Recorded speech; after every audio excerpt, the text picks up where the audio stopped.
whiskey. Uh-huh. Tim Hager. 2 scrubbing brushes. Another pint. Where's your money? Well, 2 chimneys. Poster, would you deny drink to a dying man? A man should spend his money on food for his family. Mrs. Scoggins, would you come over here? I want to show you a new piece of material.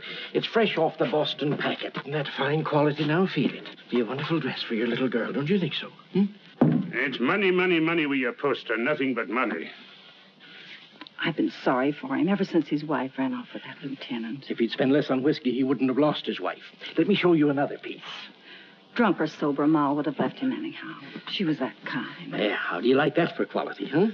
Let him have it. Very well, Tim Hager. You'll have your whiskey. But this is the last time... All right, Poster. No preaching. It's his little girl I feel sorry for. Poor little Jenny Hager.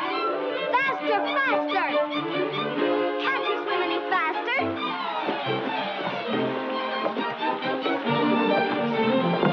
You're not even trying. Faster, faster, faster! Faster, faster! Come on, faster!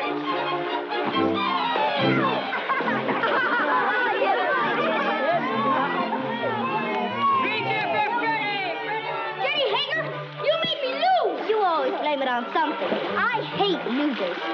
You're scared of the water. I can't swim. You'll never learn till you get out in deep water. But I'm cold. Oh, why don't you go help your father in the store? Measure out coffee and count wormy apples. You're no good down here. Go on, Ephraim. You can't swim till you try. Go ahead, Ephraim. He'll drown. I'm scared. Let's pull him out. No. No. He's scared to death. Jenny, he'll drown. Who cares? What's all that racket about? The jets, run for it. Poor Ephraim. Poor Ephraim. I'll fix it. Come on, boy. Hey, what's going on here? Good gracious. It's Ephraim Poster. What's he doing in the river? He can't swim, can he? Oh, what happened, Jenny? Those awful boys pushed him in. Poor Ephraim. Poor. Nearly murder, that's what it is. If it hadn't been for you, Jenny, he'd have drowned. You all right, Ephraim? The boys didn't do it.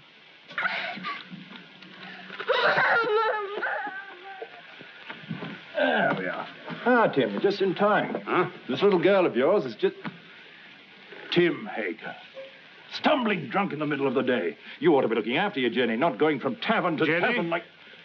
I've no wife to care for either of us now. It takes money to bring up a fine lass, Your Honor. You mean it takes money to keep yourself drunk? Papa, let Jenny come to boarding school with me.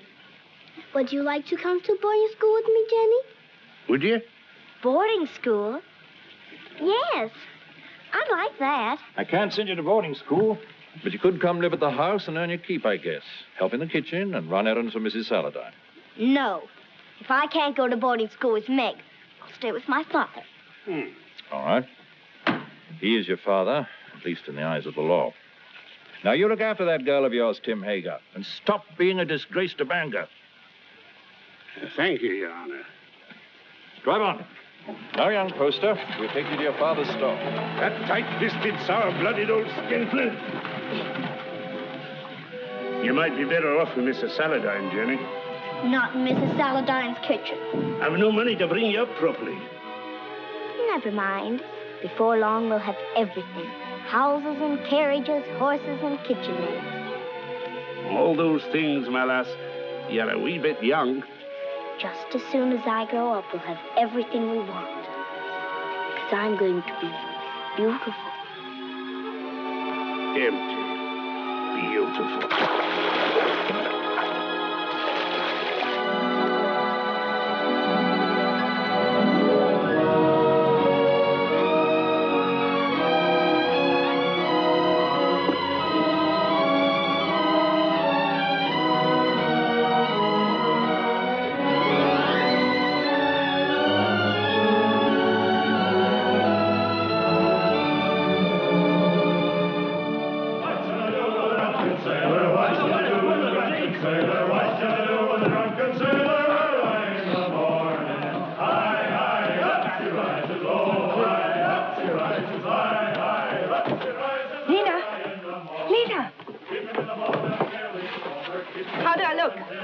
Nice, nice.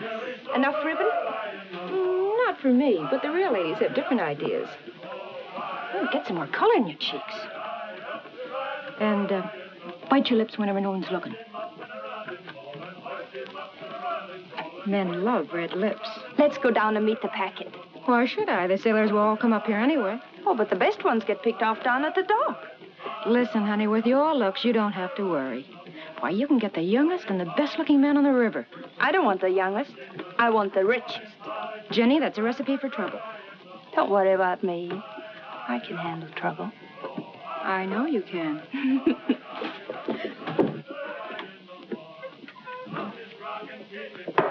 Whiskey. All right, Mr. Hager, but you needn't holler. Someone might hear you out in the street. Who, for instance? Jenny, for instance. Yeah.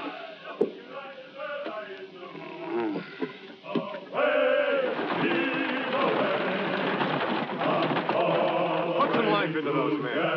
Come on. Heave. Away. Heave. Yo-ho.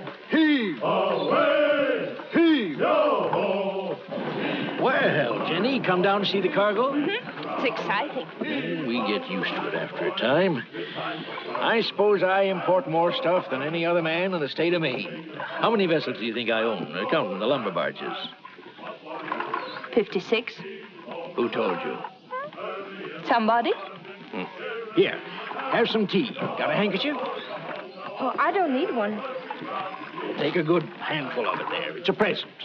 All the lads, all away. All away.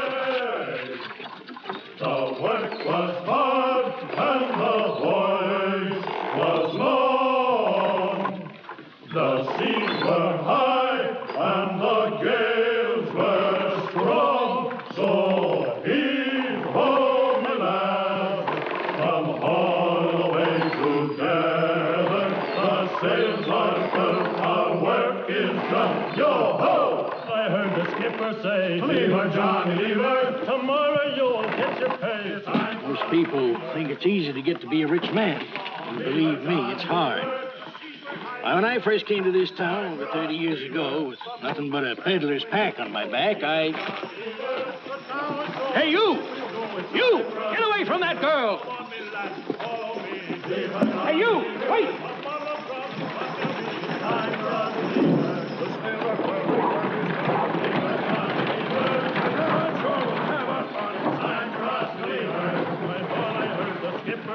Lever, Johnny, lever, tomorrow you'll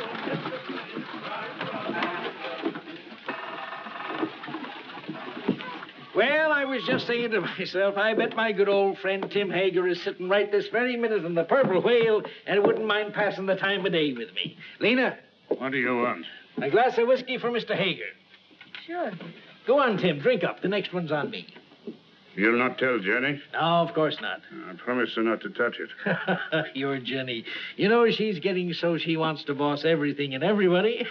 She's grown too beautiful for her own good. Why do you always wish to be talking about Jenny? Oh. I don't think I like why you always want to be talking about Jenny. Oh, now wait, Tim. Give him a rum and whiskey when not bring him a Jenny. I know what you're up to. I? Oh, why, I'm just a dried-up old herring. She's too young and beautiful. So's your lad. And you sent him to Cambridge to keep him away from her. Ephraim? Why, he's too shy and scared of her. She's full of spirit. She's for somebody like that first mate. What first mate? Why, What first mate? why, Lewis. My first aboard the Gadfly. He's as handsome as the old Nick, that boy. When I saw him and your Jenny walking away just now, I said to myself, there's a youngster who knows his way about with the women. Where are you going? Home.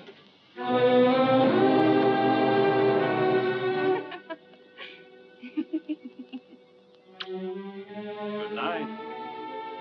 Oh, once I loved a pretty girl and I called Jenny mine.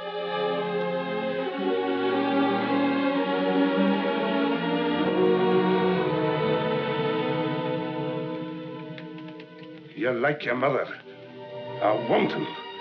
That's what you are. just like your mother.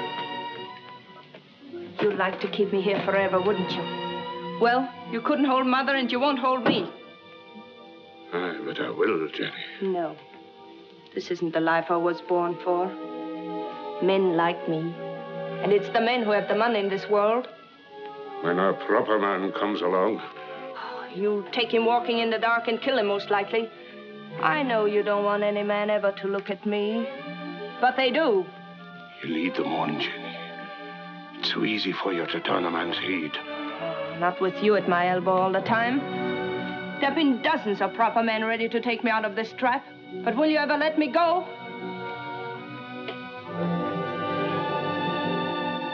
I know Mr. Poster wants me. I made him want me. What do you think of that? There's a devil in you, Jenny Hager. A devil straight from the bad place. And I'm going to whip him out of you. You're going to beat me. This is one beating you'll not like.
Don't let him in.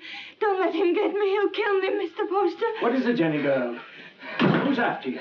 Father took after me with a whip. Land of promise, Mr. Poster. Come help her, Mrs. Hollis.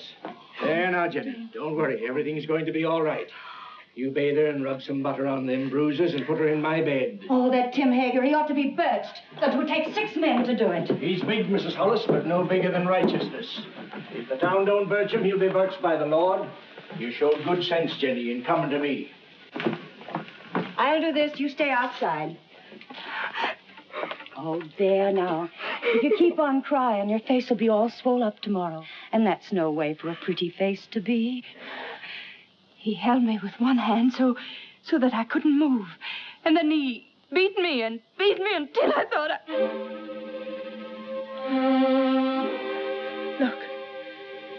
Look at my back. Oh, I can't go back there. I can't. He's going to kill me. You're not going anywhere until you're healed and sound again. Now you get out of these things while I heat up some water. You'll be as good as new and just... Yes, Mr. Poster. Something you wanted?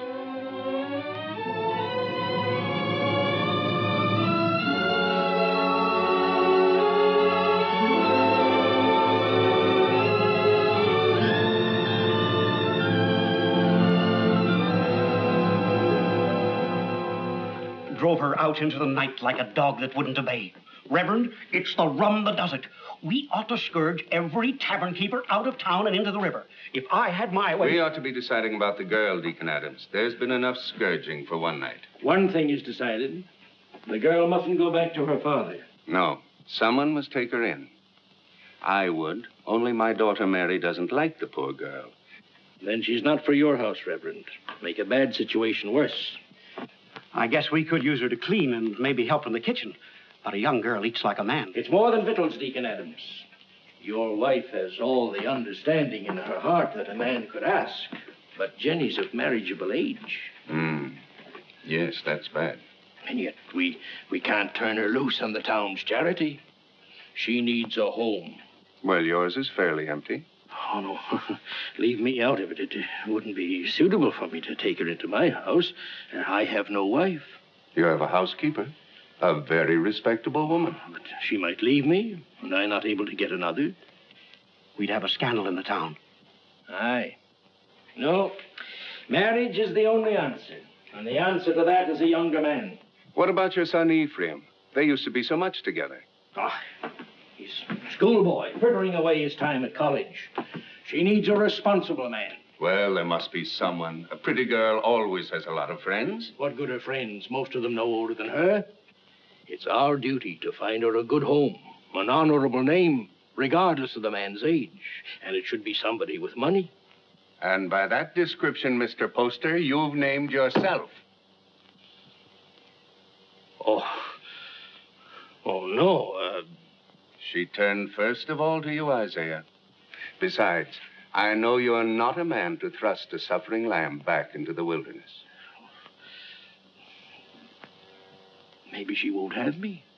She'll marry you, Isaiah. She's a sensible girl. And in the meantime... Mary? Mary. Bring me one of your dresses. Anything, only not too expensive. I'd be good to you, Jenny, if you married me. Like a father. A good father. And he ought to know how with a son your age. You can go back to sleep now, Mrs. Hollis. You've done all you can for tonight. I'll make up Mr. Ephraim's bed for you, Mr. Poster. It ain't as warm there, but you'll be comfortable. Your father couldn't come after you, Jenny, if you married Mr. Poster. You'd be free. An intelligent girl thinks of the future when she chooses a husband. I could marry you to each other right now, Jenny. And you'd be a rich woman. It's for you to decide.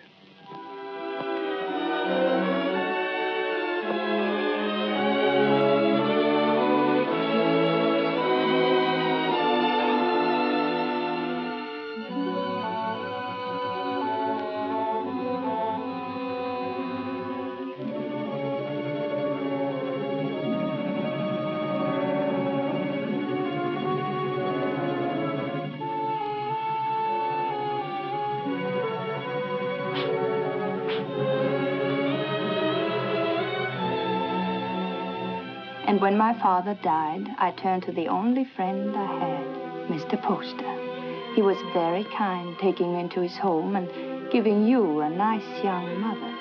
Think of all that means, Ephraim. You must learn to say yes, ma'am, like a proper son, because I shall demand obedience and love. And if you refuse, my dear son, I shall punish you by not kissing you goodnight. Now, Ephraim, do come home and see what a fine parent I can be. I do think families should be close, don't you? Jenny? Why, Meg Saladine, come in. Oh, if you're busy, Jenny, I can... No, don't go away. I was just ordering something from Boston. Something to brighten up the house. How nice. Mr. Poster's a very lucky man. This has been a very lonely house for him. Oh, I'm going to make a lot of changes. Meg? Yes? Will you help me? Of course, Jenny, of course. The water glass always here. And the wine glass here. And, oh, Jenny, you'll have to get rings for the napkins. Now, the biggest plate here. Oh, money changes everything. All I ever needed before was a knife and a spoon. But you want to be a lady. Give dinner parties and entertain your husband's friends. I'm sure Cleopatra never bothered about napkin rings. She didn't live in Bangor. Oh, that wouldn't have stopped her. It wasn't by knowing how to set a table that Cleopatra got along. Oh, Jenny.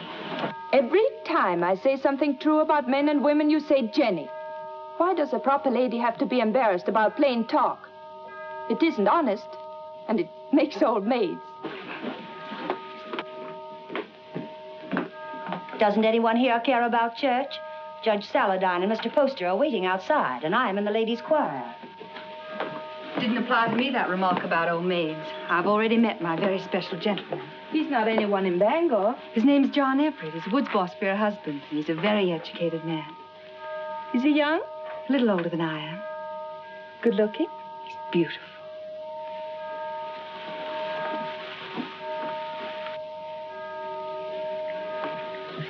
Why don't you marry him?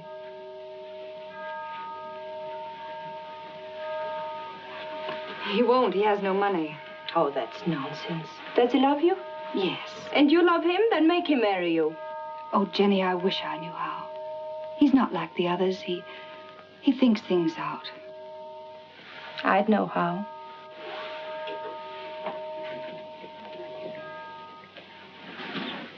I wouldn't give him a chance to think.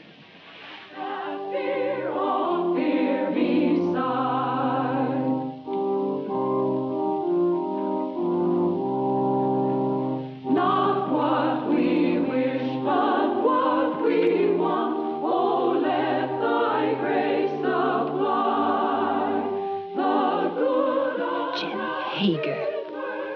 Jenny Poster.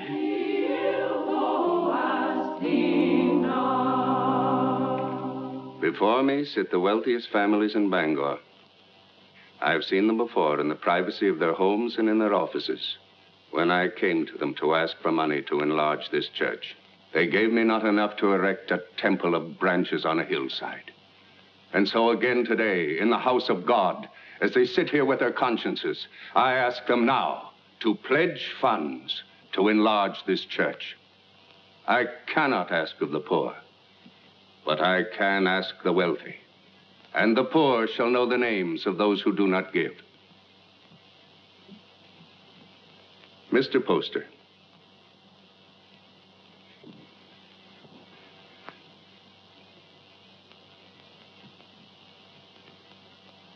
Judge Saladine? Mr. Burroughs? Mr. Bailey? Mr. Clayton? This is intolerable. If you have no feeling for your fellow men, at least take some interest in the welfare of your own children. Grog shops and low houses cover every inch of our waterfront. Our wealth is poured into Devil's Half-Acre. And our young men, your sons, have nowhere else to go. Give me a bigger church, and I'll keep them here. Will no one pledge to the church more than just enough to save his face?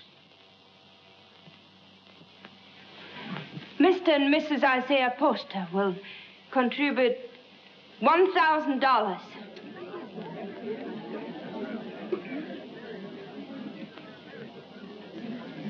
If the men of Bangor won't give to the church, the women will. Mr. and Mrs. Partridge pledge $500.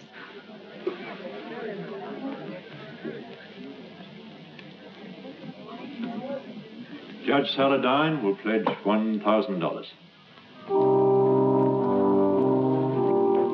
Jenny, I want you to go on working for the church. A church can endure only upon deeds and not lip service. I'd say her lips had done you enough service. $1,000. If you think I've so much money, you ought to... Stop it, Isaiah. You're the luckiest man in Bangor. Oh, Mrs. Poster, I'm so glad to see the younger members taking an interest in the church, and I must apologize for not calling on you directly after you were married.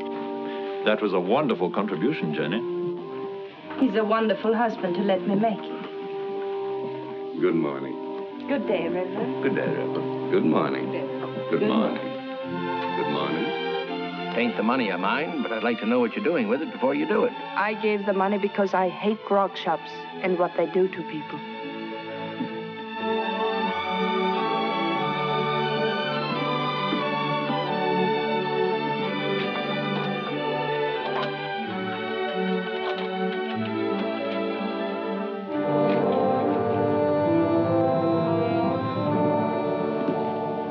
How are you, Father? Hello, Mother. My name's still Jenny.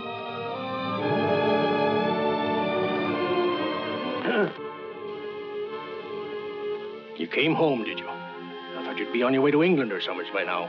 Well, England is full of architects. I knew you'd come home.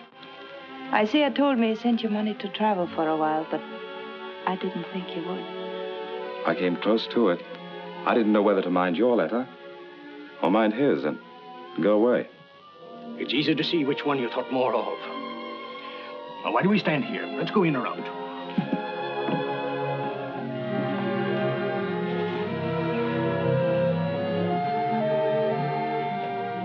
And let me do the writing to my son. Mr. Ephraim. My Mr. Ephraim. Why, you've grown as much as you ever will, haven't you? Oh, I'm stunted. You don't know how to bake an apple pie in Cambridge? You'll have one every day if only you'll stay here. He'll stay.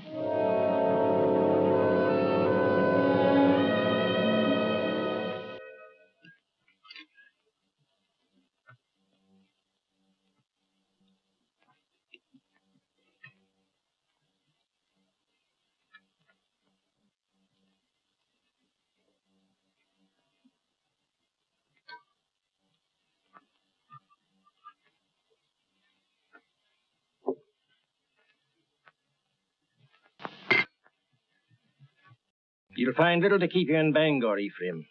After your fine ways in Cambridge, you'll be hard to please in this town. I thought I'd come home and go to work, sir. Work? Yes. What's your time worth to anybody? What did you ever do but waste it? It wasn't wasted. He's an architect. And a good one, too. How do you know? The same way you know he ain't. You heed my advice and you'll go someplace more suitable to a gentleman. Bangor's a boom town. Loud, rough.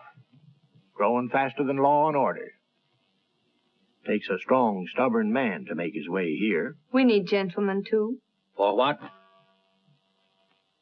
To tell you the kind of bonnets and doodads the Boston ladies are wearing? Yes. A young man of fashion would be very popular in Bangor.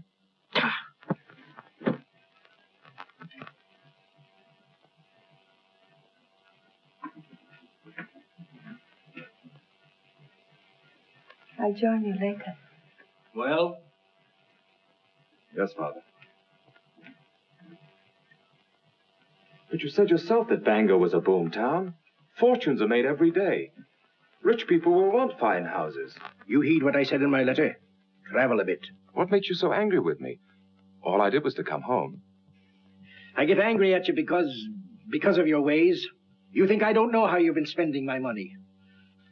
Hard drink and easy women.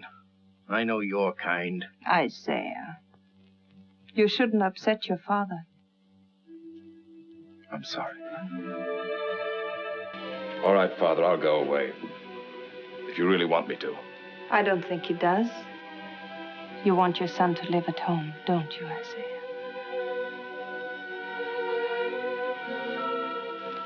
I've got a headache from all this talk. I'll lock up.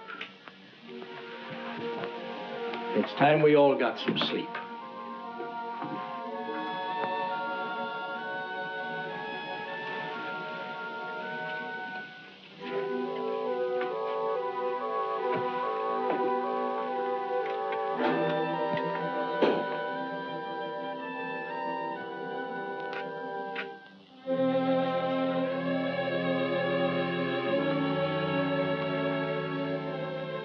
Shall I light your way? Thank you.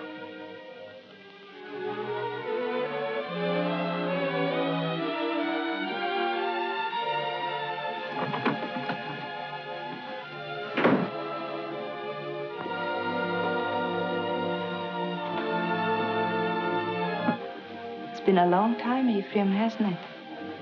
A long time, a lot of changes.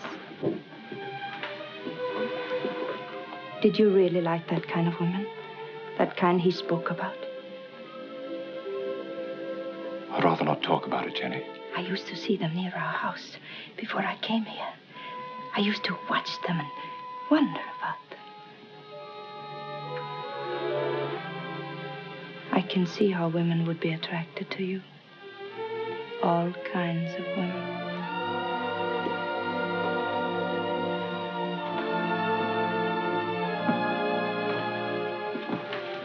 Good night, Ephraim.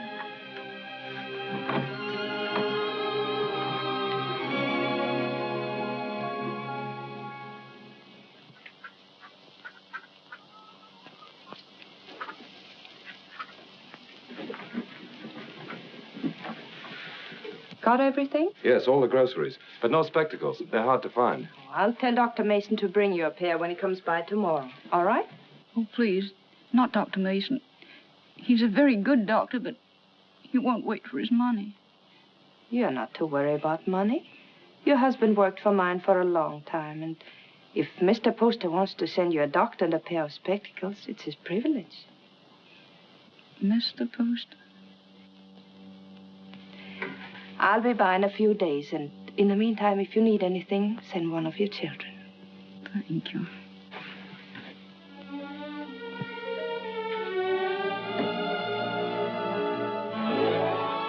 That's the way to hold your place in the town, Ephraim.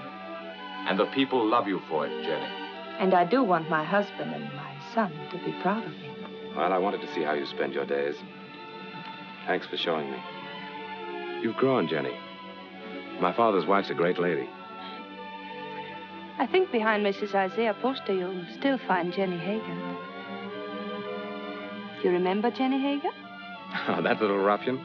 Well, she pushed me in the river right here. That isn't true. The others pushed you in. I pulled you out. Oh, that's right, you did. Of course I did. Didn't we always stick together? Ephraim and Jenny, side by side against the world. Oh, we had good times here, didn't we? Better than we knew. Shall I tell you something? I always think of this as our place, yours and mine. This is where we first thought we were in love. Yes. Silly, wasn't it? This is where you came to tell me your father was going to send you off to college. Yeah. And I said it was because of me. And I said he'd never separate us by sending me away. Oh, Jenny, the things I said. Of course, if you'd been home the night I came to your house, I would have been married to you now. Let's go, huh?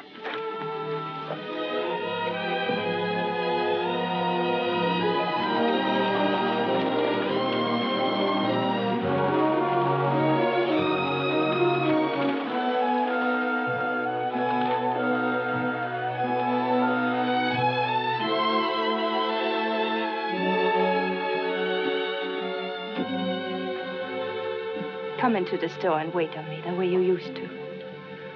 Another time, Jenny. I want to go up and talk to Father.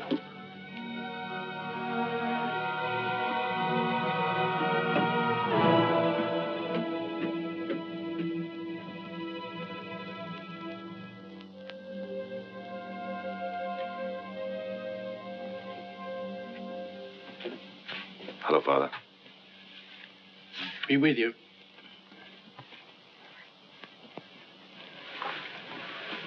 What you been doing all day? Oh, driving Jenny around. Mighty popular in Bangor, isn't she? She does a lot of good. Spends a lot of money, you mean? If you really minded, you could put a stop to it. You're very happy with her, aren't you? Yes. Father, I'm going to take your advice. Bangor's no place for me.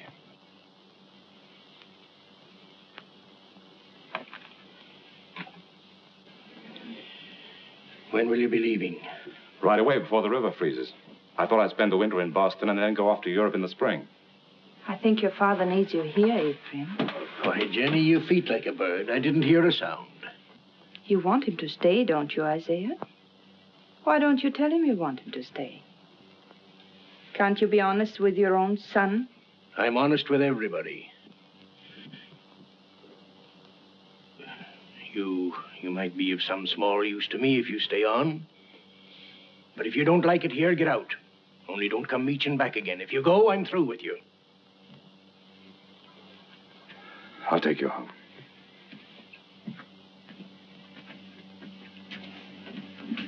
Don't work too hard, Isaiah.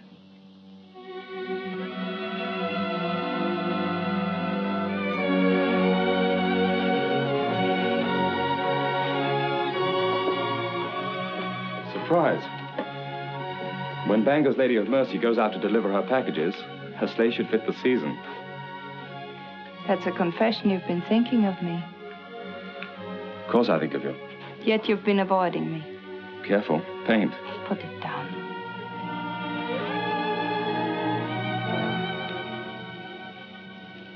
You leave the house early and you come home late.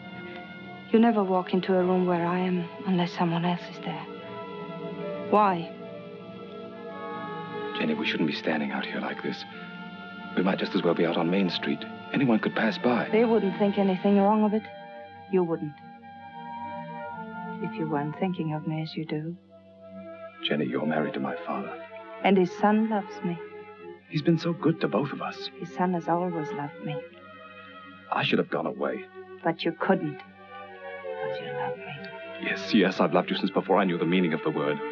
The day I came home, the time you kissed me. The moment I said I'd stay here, I've loved you and loved you and loved you. Jenny! Jenny!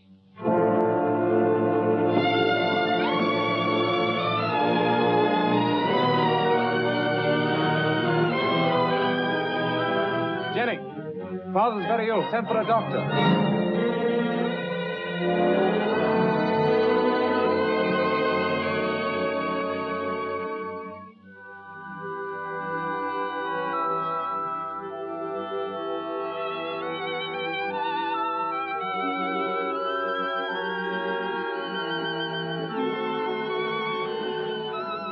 Jenny.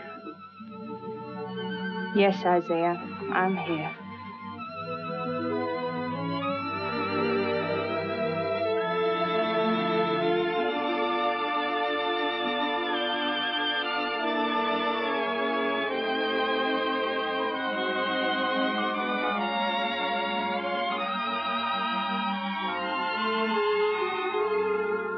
You keep this up and you'll fall in your tracks.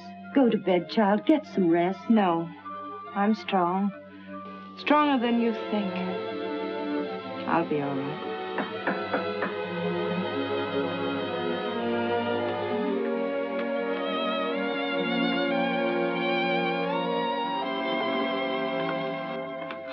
How is he?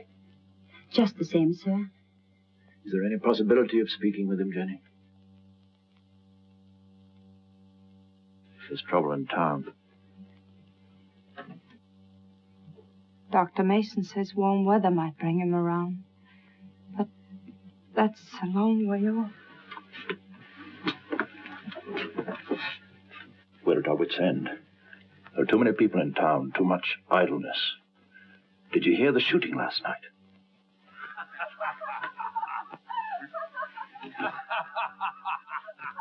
That's the sort of thing we're up against.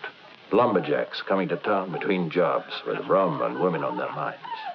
He told us 2 years ago we should have a police force. We should have listened to him. Well, Jenny, take care of yourself. Meg sends you our love.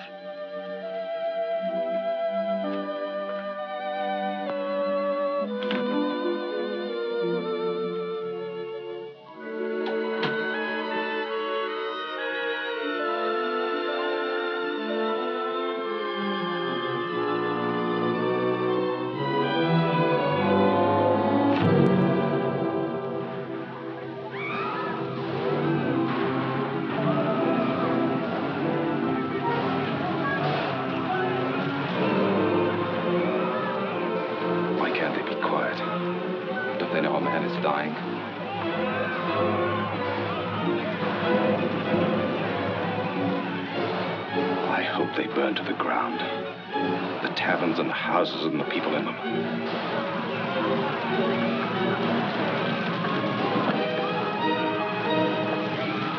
Judge Saladine. There you are. Ephraim, I want you to ride to your father's number 3 camp. Tell him we're having a riot, that we need every man down here to keep order till the militia come in. I can't leave the house. That Tempest girl stole a lumberjack's wallet. And the drunken fools are firing every tavern in Devil's Half Acre. I can't go now. Didn't Dr. Mason tell you about Father? Your father's only one man, Ephraim. We're trying to save the life of the town itself. What do I care about the town? Maybe it needs a good fire to clean it up. He'll go. I'll stay with your father, Ephraim. Hurry, Ephraim. We need those men.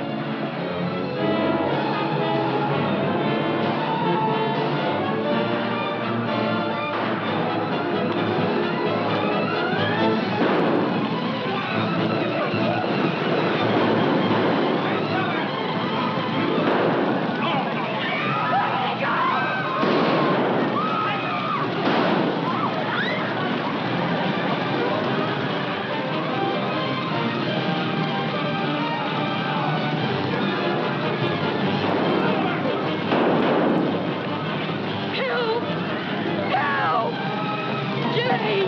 Jenny! Let me go! Let me go! Help!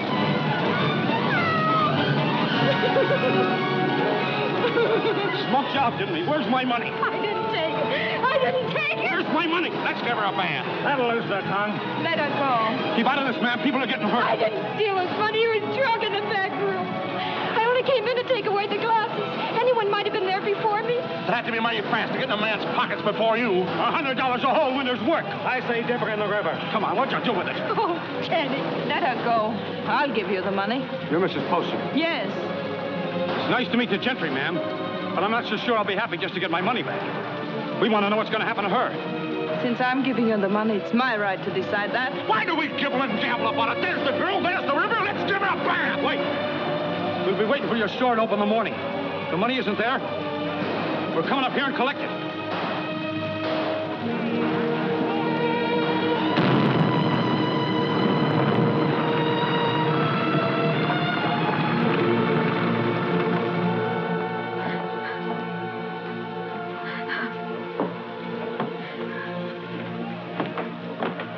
They're crazy with drink, Jenny. Burning and shooting and stabbing. I didn't take that money. Why, the town's so full of thieves and pickpockets, it could have been anyone. They were going to tar and feather me and hid upstairs under the rafters. They burned the place to the ground.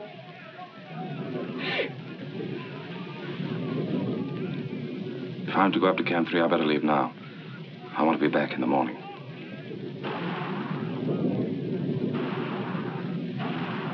Oh, Jenny, what am I going to do now? I no place to live, no place to go. It isn't right, Jenny, to be smoked out in the streets like an animal. I don't want you to worry about it, Lena. I want you to rest. Lena, do you remember the house I used to live in? Well, I want you to stay here for the night, and tomorrow you move in there. It won't cost you a cent, and if anyone should bother you, you come to me. Oh, you're good, Jenny. That's why you come up in the world. That's what I tell everybody about you.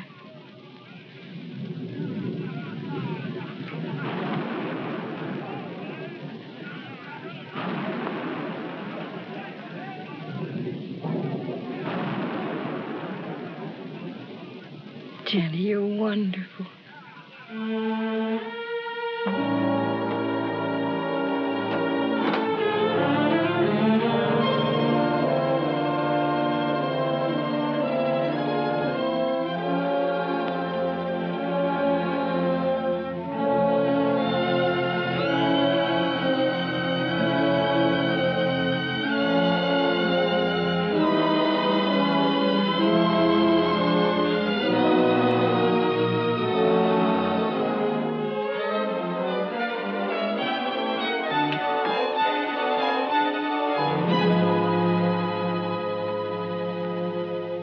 Are you going to take the carriage or the brown mare?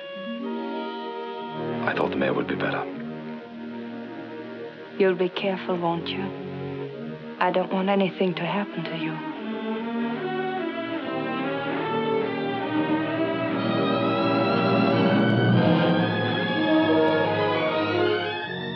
Mrs. Poster? Oh, Mrs. Poster?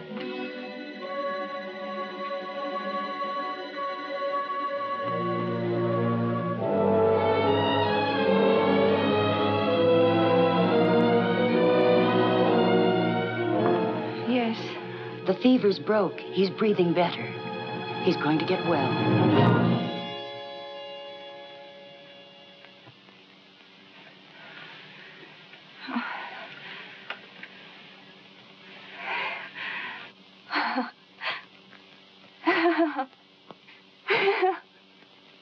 Jenny, my poor child. You've been so brave. But you mustn't break down now. You mustn't.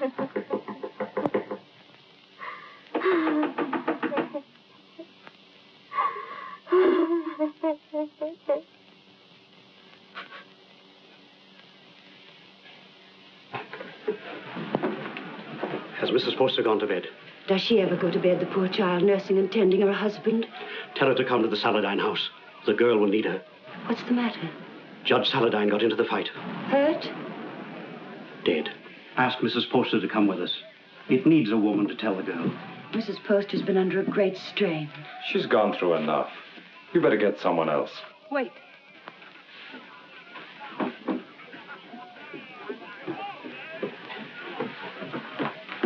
Pack my things and send them to the Saladin house. I'll be spending the night with Meg.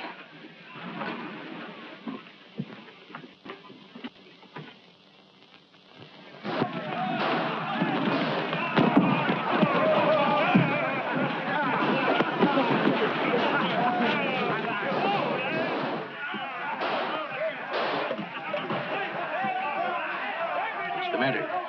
You squeamish?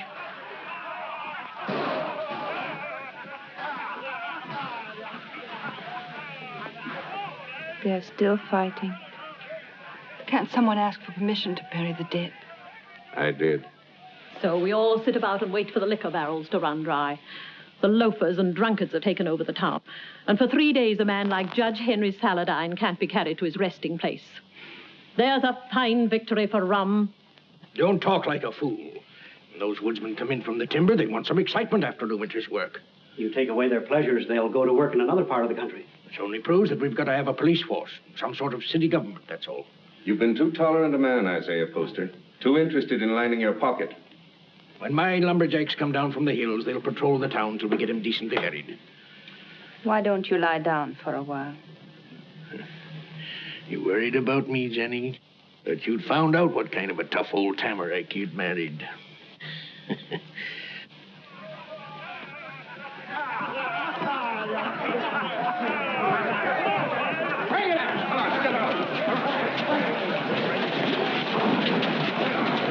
Well, we can start the funeral. What I said still goes. Get a little law and order in the town, and the grog shops can stay. It's good for business. Where are you going? Those are my boys. Going to give them orders.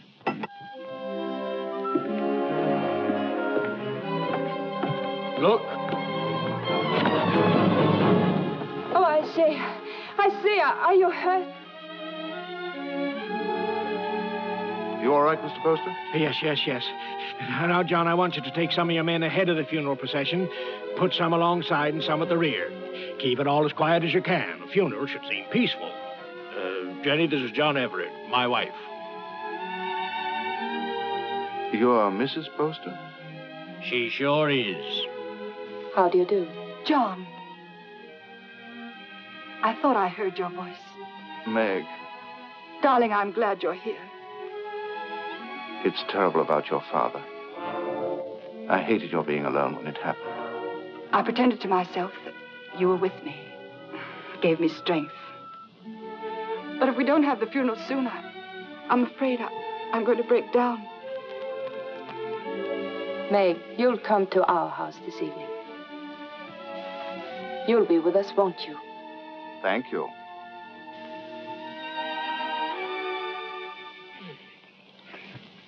No, those aren't my after-dinner pills. These are from my spleen. Let me look again. I'll find them in a minute.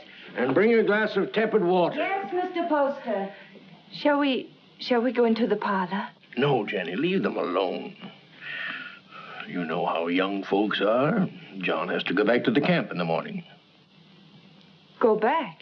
Yes, of course. Darling.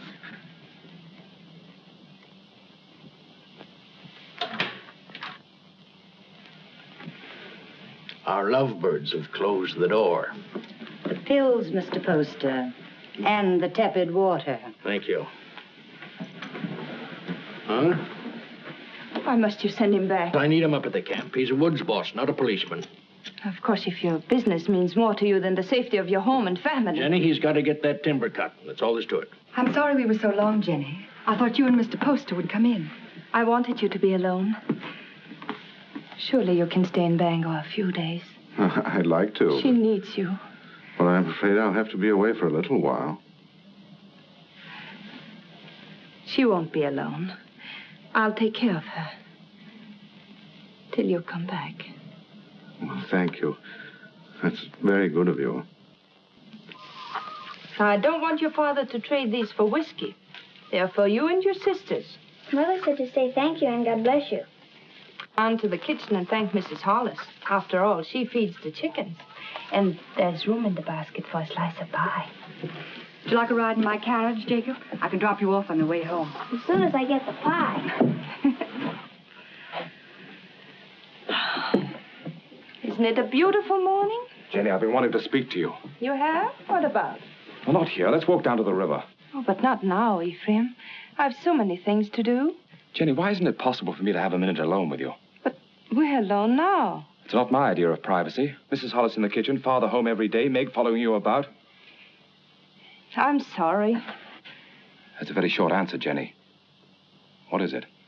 Have you seen somebody else?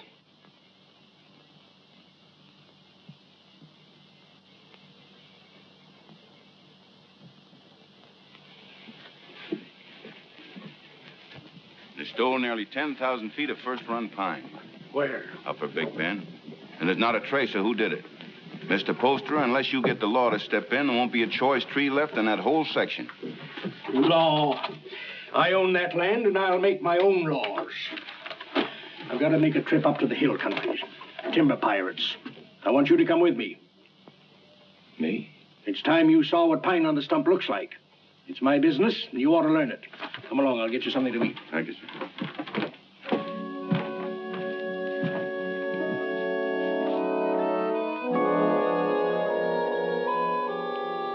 Jenny, What are you waiting for?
I can't see why he insists on my going.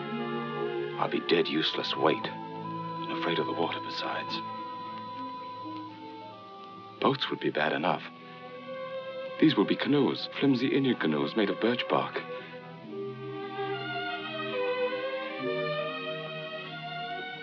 Jenny, I can't admit to him that I'm frightened. Tell him not to take me along or not to go at all. I told him I wasn't cut out for that sort of life, that I'd be more of a burden than a help. But he's so stubborn, Jenny. How long must he live, Ephraim?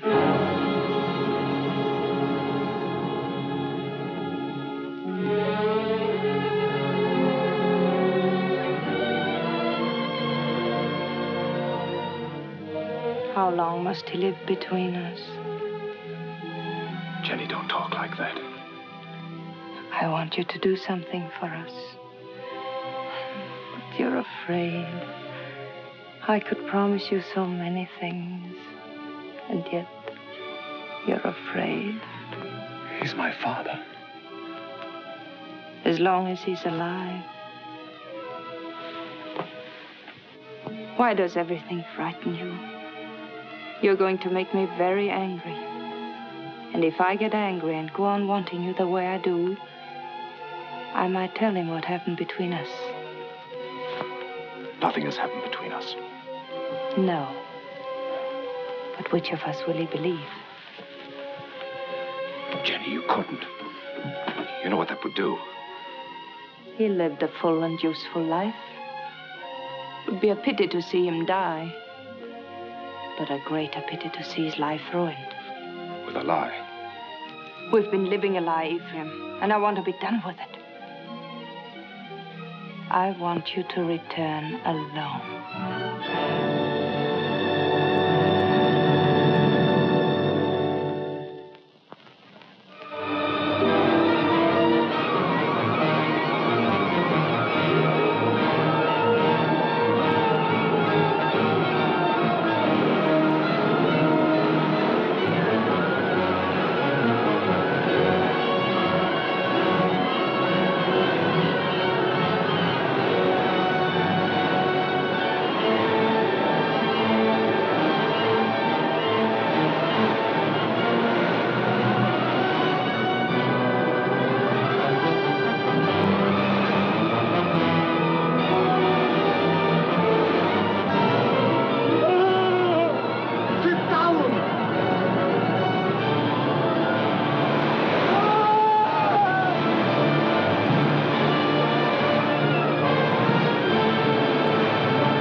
Began to think you'd never get here.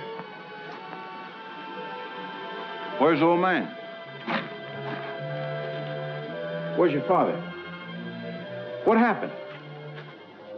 What happened? He make old man die. Now, we go through swift water. He afraid. He stand up in canoe. And the canoe turned over. Mr. Poster was too weak to swim.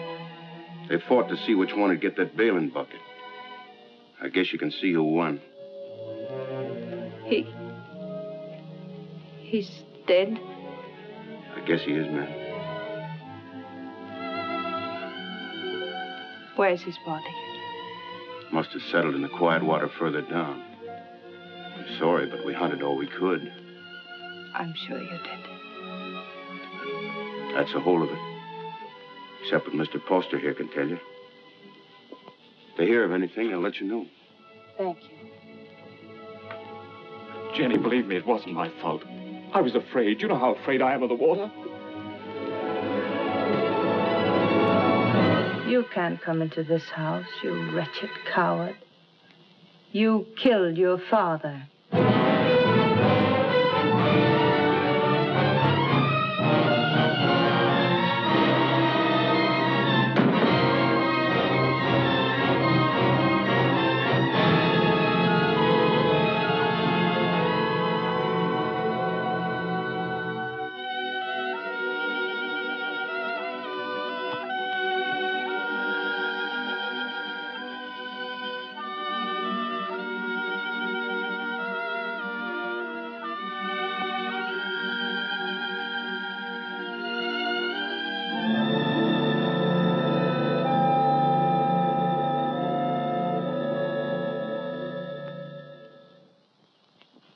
My husband was a fine businessman, but it never occurred to him to provide for the handling of his fortune after his passing.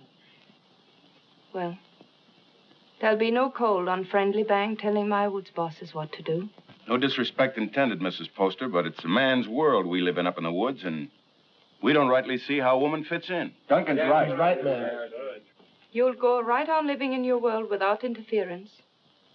I'll own the properties, but you'll take your orders from your superintendent, John Everett. That's fine. That's fine. That's a great honor, Mrs. Poster, but My husband would have selected you, so I'll do it in his place. Thank you for helping me, gentlemen.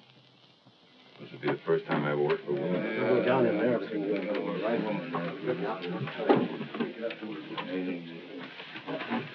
Until this meeting, I thought I was very much alone in this world. Mr. Poster was a fine man. It'll be an honor working for his lady. We won't give you any trouble, Mrs. Poster. Good day, ma'am.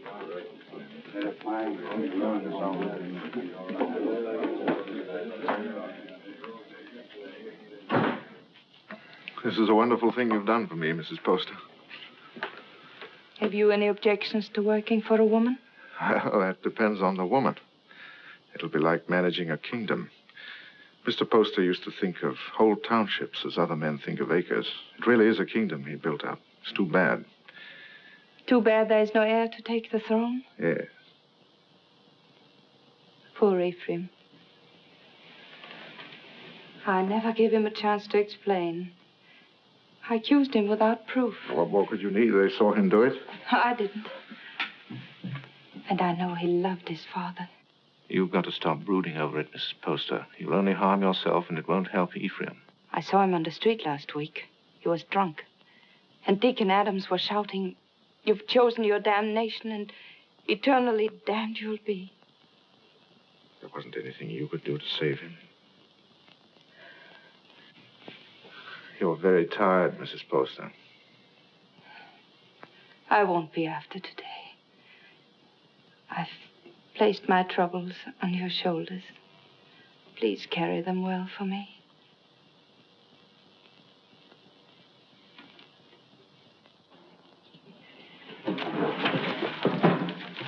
Meg, Jenny spent all morning getting them in order. Don't, Meg. You'll only mix them up more. I was only trying to help. Oh, I'm sorry. I didn't mean to shout. You're tired. In every bone. Driving timber was nothing to this. You might as well have remained in the woods for all we see of each other. I'm doing my best, Meg, but the work takes up all of my time. I know. I wasn't criticizing. I was just wishing that... But what? John, Yes? I'm lonesome. John? I'll see you tonight. Dinner? That's a promise. Meg, I haven't seen him for days. Food for a hard-working man. Ah, that's nice. And a cup of tea for both of us. You'll have some, Meg, won't you? There isn't enough for the three. I'll give up mine. The accounts receivable are all mixed up. I had them in order, but then the wind came in. Oh, later. You haven't eaten since morning. Meg, your man doesn't take care of himself. You better do it for him, or there won't be anything left of him to marry. John, there's a rumor that a company's being formed to build steamboats. Is that going to affect us? Not while water freezes, because then steam's no better than sails. But steam trains, Jenny. Just think. There'll be one to Old Town, and one maybe to Holton, and definitely one coming this way from Augusta. And we can load our wood right on our own trains and get into market weeks before the ice breaks. We'll outsmart everyone in the business. There'll be no stopping us once we get started. Jenny, you'll be the richest woman in New England. Then we'll have to make you the richest man. What's happened to Meg? Meg?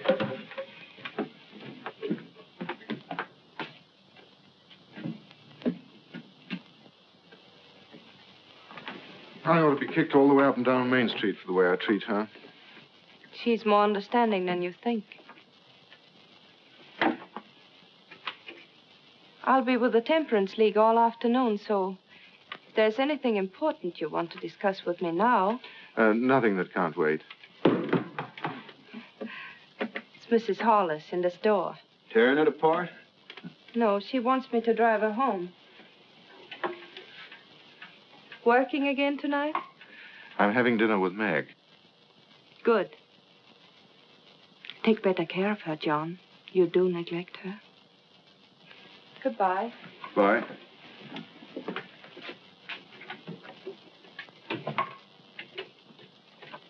Camp 3. Thank you. She's a wonderful woman. Someday I'm going to pull a bottle out of his hand and bash his head in. Who are you talking about? Young Poster. You should hear the things he says about her. Has he been talking about her? Why, that drunken little... I've seen her nearly sick with worry over what he's doing to himself. Find out where he stays. I want to see him. Poster, are you in there?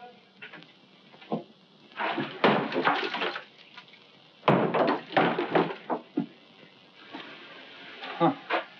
I must be making trouble. Much more than you're worth. I'm worth very little. What happens to me now? You beat me up yourself or some of the boys outside? Come in. Drinks for everybody. No witnesses. I had witnesses when I killed my father. That made her very angry. When did you last eat? Father. I like it. She hasn't got you hooked already, has she? You'll kill yourself drinking all this stuff without any food inside you. Come on, let's get something to eat. You're doing me out of my dinner. She doesn't know I'm here, and she didn't tell me anything. That's a lie. No one does anything unless she's back of it. I knew what was going to happen. I was afraid of her. I wanted to leave. She didn't have to worry about that. I wasn't man enough to run away. You in love with her? I happen to be engaged to someone else. What difference does that make? Jenny was married to my father. She told me one night she'd marry me if he died. You don't believe a word I say, do you? You're like everybody. No one will believe me. Go on talking. The night before we were due to start, she made love to me till I was nearly crazy. You don't believe that either, but it's the truth. I've always been scared of the water. Even when I was a little boy. Jenny knew that. I was scared in the canoe on the trip, and I couldn't eat or sleep anyway from thinking of her. I only remember being in the water with a bailing bucket holding me up, and somebody grabbed for it. I beat him off till he sank and drowned. I didn't know who he was.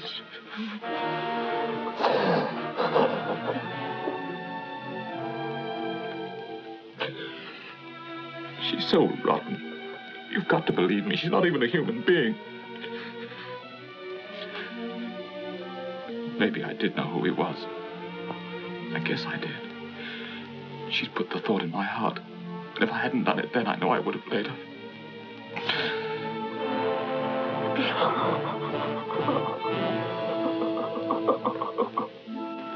I don't know what you're talking about. You didn't make him love you?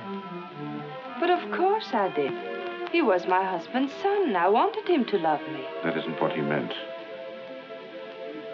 Was he sober when he told you that? Jenny, don't you think I know when a man is lying? Before he talks very much more, you better prove that you had nothing to do with him. Prove? To whom? To the town. The town. Is that what you want? Come back with me to his shack. I want you to face him. Now. But... the rain.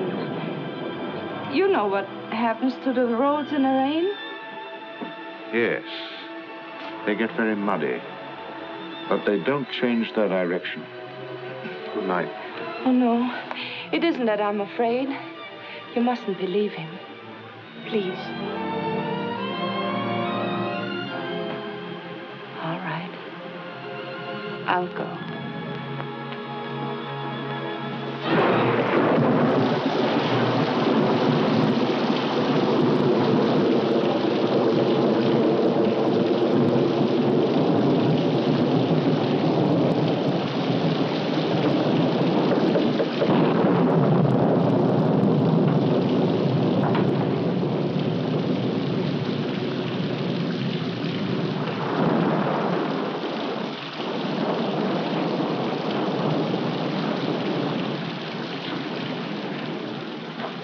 Has gone far in this rain.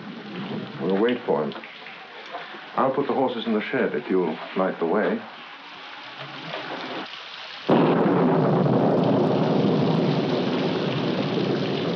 See if the shelter's clear.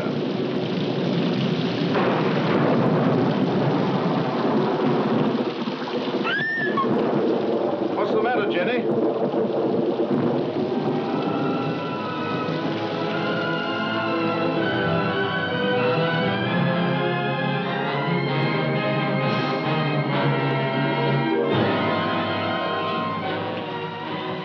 Don't look, Jenny. I did that. I drove him out. Jenny. Don't say I didn't do it. If I would have said one word to defend him, others would have listened. I killed him. Didn't I? Jenny, please.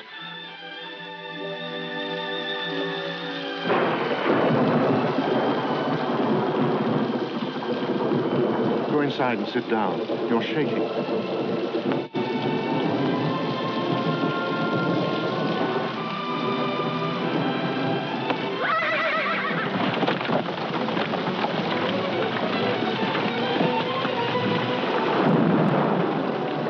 What was it? What happened?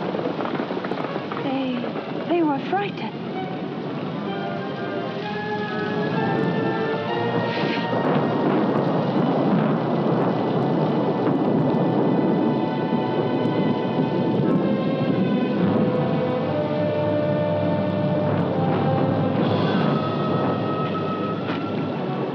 We're 10 miles from town, and we'll have to walk.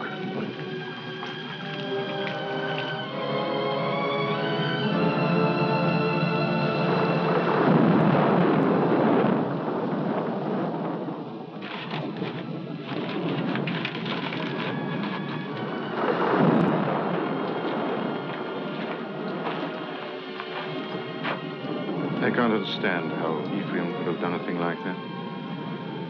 It isn't atonement, it's running away. And you can't run away from the hereafter. It's not Ephraim who's upsetting you. It's because you're here with me. Well, aren't you worried about your reputation? It's a small thing to worry about after that. You better try to sleep.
About 2 miles down the road, standing under a tree and waiting for me.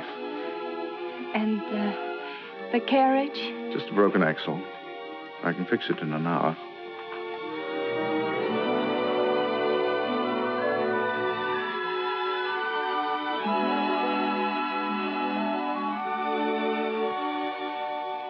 Jenny, what about Meg? She won't try to hold you. I know, but to stand up to her and tell her that I love someone else. You won't tell her. A big, clumsy thing like you. It's a woman's job. Oh, no. But she's a friend of mine. I can make her understand. I'll tell her myself. But, John... I'll tell her myself, Jenny.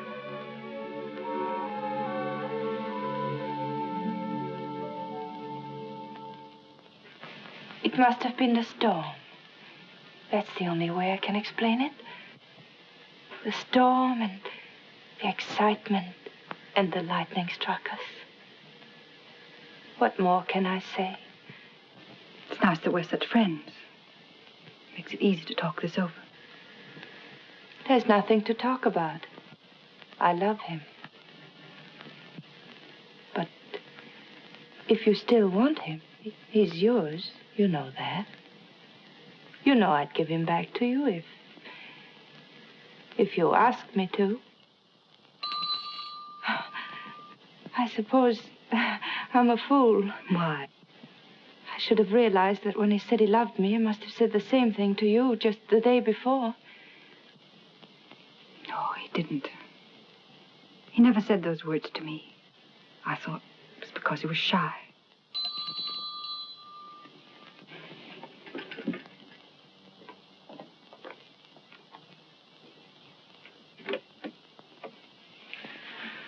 Hello, Meg. Come in. I just wanted to explain why I didn't come to dinner last night. Right after you left the office, Alex Duncan came in.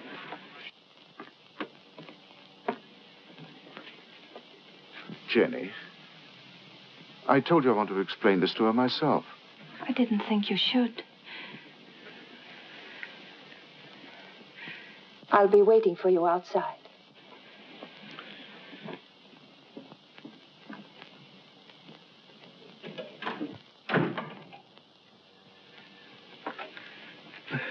I didn't want it to happen like this, Meg. I wanted to be the one to tell you. I don't see what difference it would make. It's the same story, isn't it? I suppose so. When will you be married? Right away? In Bangor? I don't know. Jenny will take care of the details. I saw this happening a long time ago. There was nothing I could do about it. She's waiting for you.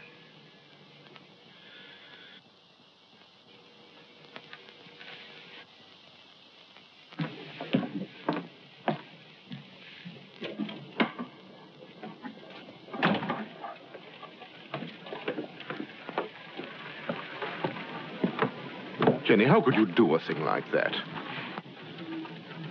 I thought if you came here alone, you wouldn't come back to me.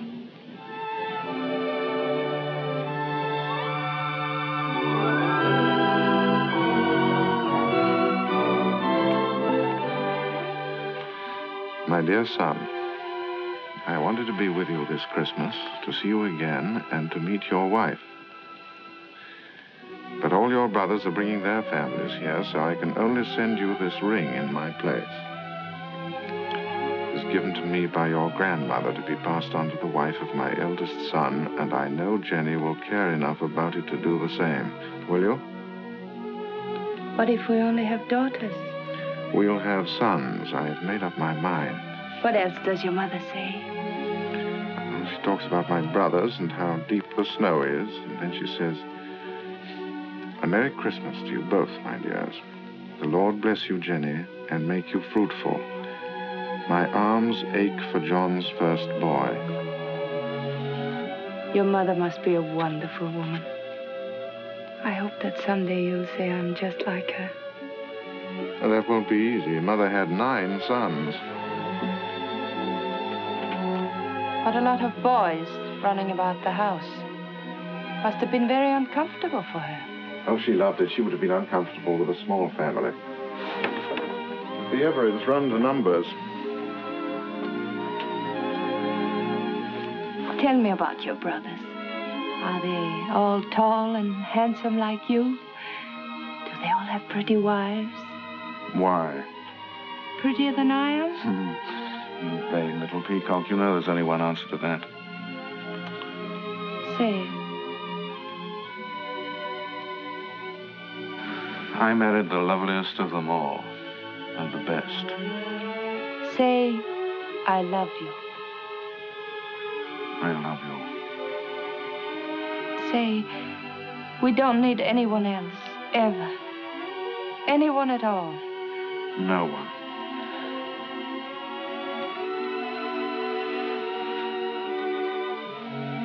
I always lose happiness. I can't seem to hold it. Keep me happy, darling.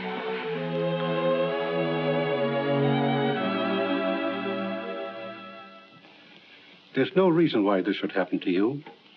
No reason why it should happen to any woman. Quite often, nature seems to fumble, Mrs. Everett, and doesn't make a person complete. We can't even hope in a year or 2 or ever. Not in my opinion. Of course, you're free to consult with another doctor. I can give you the name of a very fine one in Boston, and I know of another in Philadelphia. I believe you. You mustn't decide, my dear, that the future's altogether dark and empty. You can adopt a child, you know. It should give some release to your normal womanly emotions. I want a child of my own. You won't talk to my husband, will you? I'll tell him myself when I think it's the right time. Of course. You see, he wants children. He's very fond of them.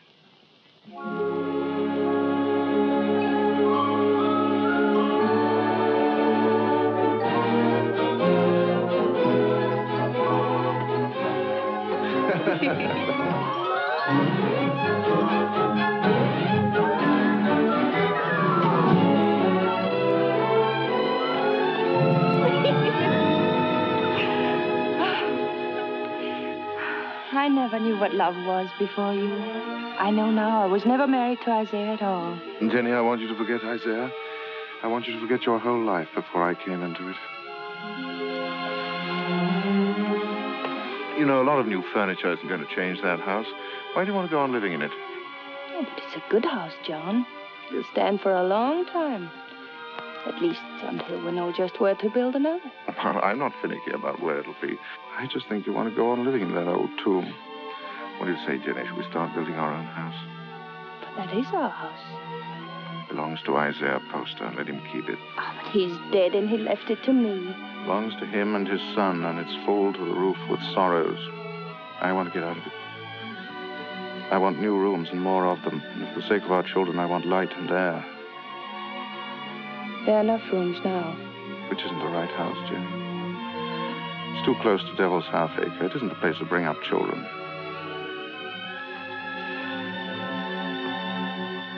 There won't be any children. Nonsense. Is it? Ask Dr. Bailey. He'll tell you.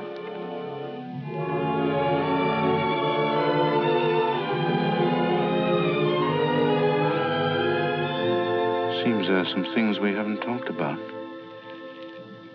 When did you learn this? Some time ago. What exactly did Bailey say? Oh, I don't remember. Makes a lot of difference, doesn't it? What do you mean? Between us. Doesn't make any difference at all. There are many things a husband and wife can live for. I wonder what you'll think in a few years from now. I'll think that you're more beautiful than ever, and that I love you very much. Oh, look. There's Lincoln Pettridge. He's a great man. He has special powers.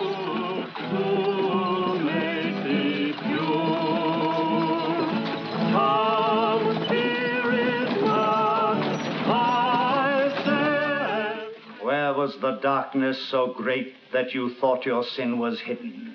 There are eyes that search out every sin. There is a tongue that will accuse you on the judgment day. There is a hand that is terrible in its strength. What is so beautiful as a pure woman? What is so vile as an evil one? The good women of Bangor, such loud amens and nodding of heads, because I spend my fury upon her, and not on you. How pious you are. How good with your eyes cast upward. Can one of you step forward and say, "This is my soul. See how it shines"? Can one of you hope to escape the terror? How sweet are the ladies of Sodom and Gomorrah. How sweet in silks and satins and laces and ruffles here in the house of God. How costly must be the perfume that will not let you smell brimstone. What great secrets are among you? Who is named Vanity? And who is Lust? What woman has put away her husband? Which of you has taken a man from her sister? This is your sister. Come forward and sit with her and be counted. You cannot hide behind your beauty. Your beauty has made you evil, and evil destroys itself. Your soul will become naked. The truth will be revealed. Confess now, while there is yet time. You cannot escape. You can never escape. There will be no sons to mourn for you, no daughters to weep for you. Evil does not propagate itself. It withers in its own fire and is consumed. The lips of a strange woman drip honey, and her mouth is smoother than oil. but her end is bitter as wormwood, sharp as a two-edged sword.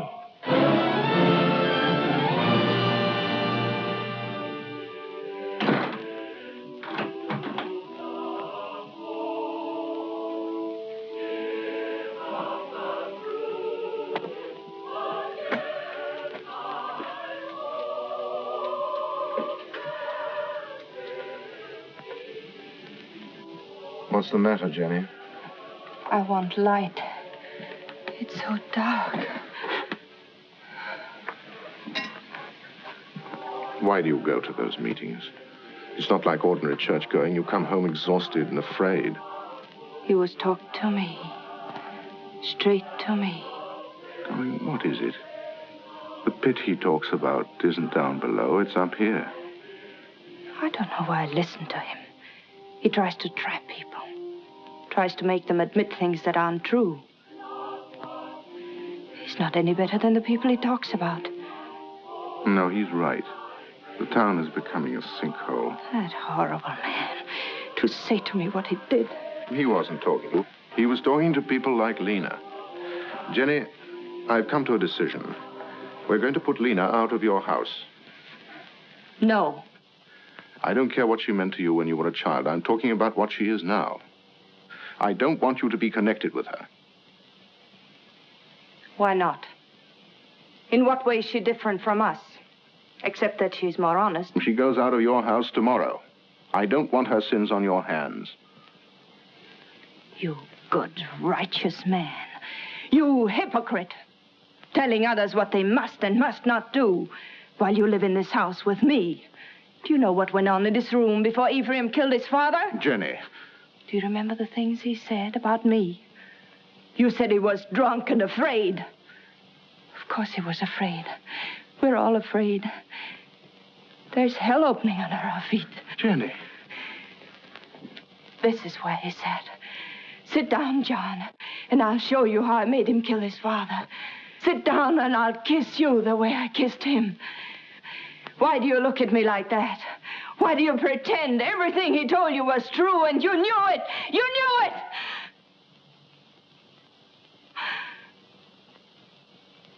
Oh, I don't know what I'm saying. Oh, I'm sorry. I'm sorry. Go to bed, Jenny.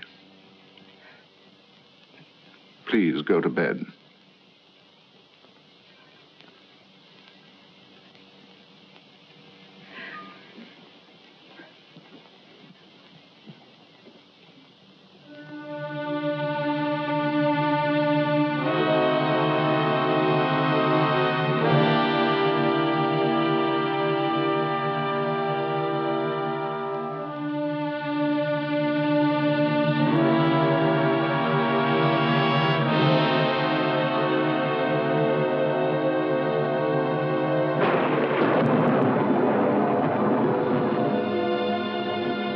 John, is Mrs. Hollis back from church?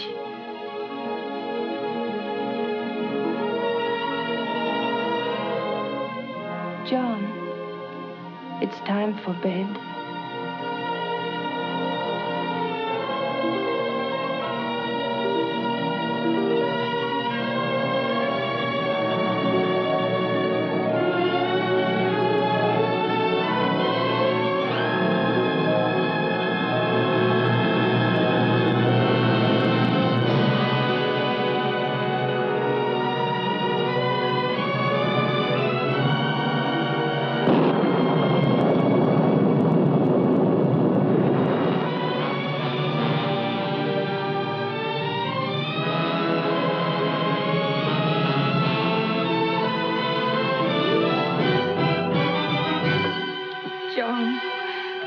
Forget what I said. You know I couldn't have done it. I never believed it. I tried not to believe it. Because you love me. You still do. Yes. Darling, don't be unhappy. We know each other now, and that's good. There'll be no more misunderstandings, no more quarrels. Oh, darling, there'll be just the two of us. No, there won't. There'll be 3. There'll always be Ephraim.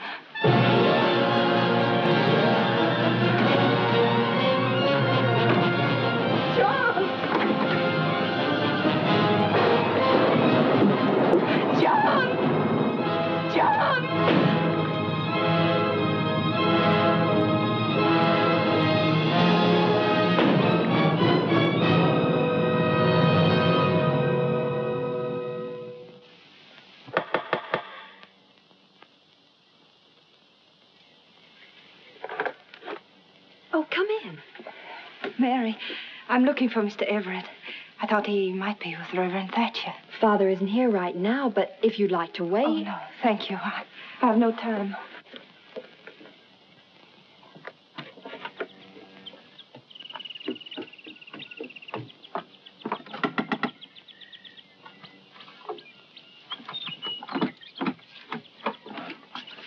Good morning. Is Miss Saladin home? No, Mrs. Everett. She went out. Oh. Has Mr. Everett been here? Oh, no, I haven't seen him. Thank you.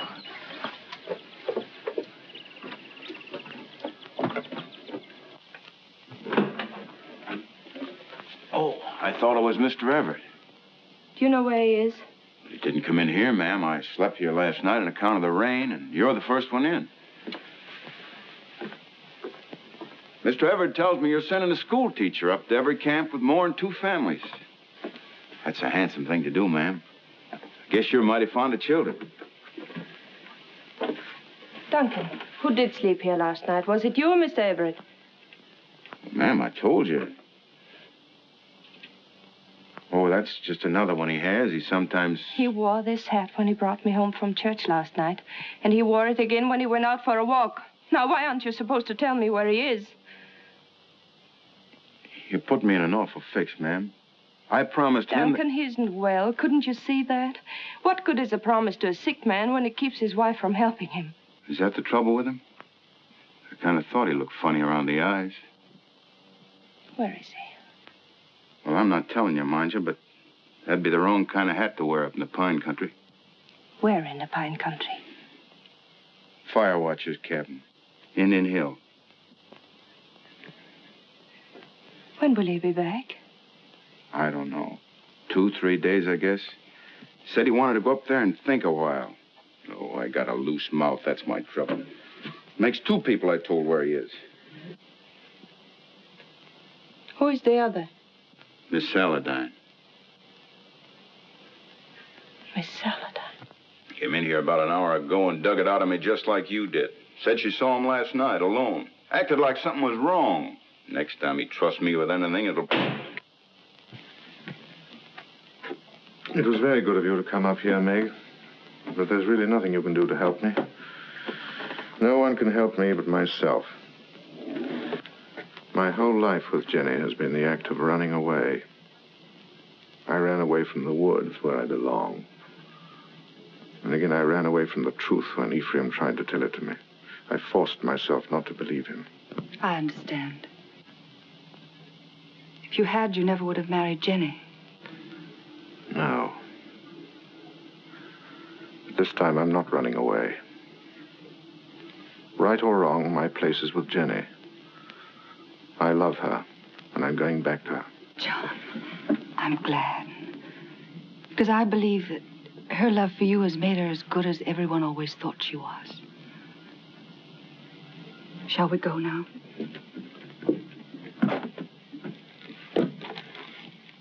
Jenny will be anxious.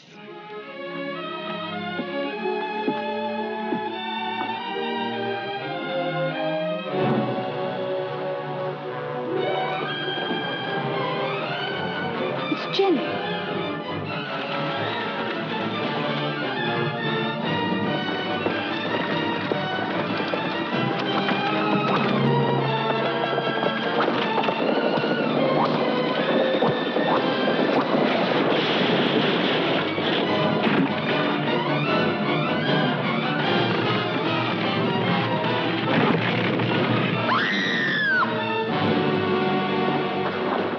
Jenny. Don't move me. John. Don't talk now. Meg! Hurry up and get a doctor. Camp 3. I saw you with Meg, and I know. I tried to hurt you. I wanted to hurt you. Don't, Jenny. Lie still. You don't know how I loved you so much. I'm afraid. Oh, John, where will they bury me? Jenny, don't talk about dying. Don't let them bury me with Poster. Or Ephraim, don't let them. Jenny, you're going to be all right. There'll be a doctor along, and we'll take you home. I know. They'll bury me with Ephraim. They'll bury me in that house with Ephraim. Jenny, darling, listen to me. Nothing's going to happen to you. Not now or ever. As long as I'm with you. And I'll always be with you. I never went away. You do love me. I love you more than ever. I wanted so many things. I wanted the whole world. But it was really only you. Jenny. Jenny.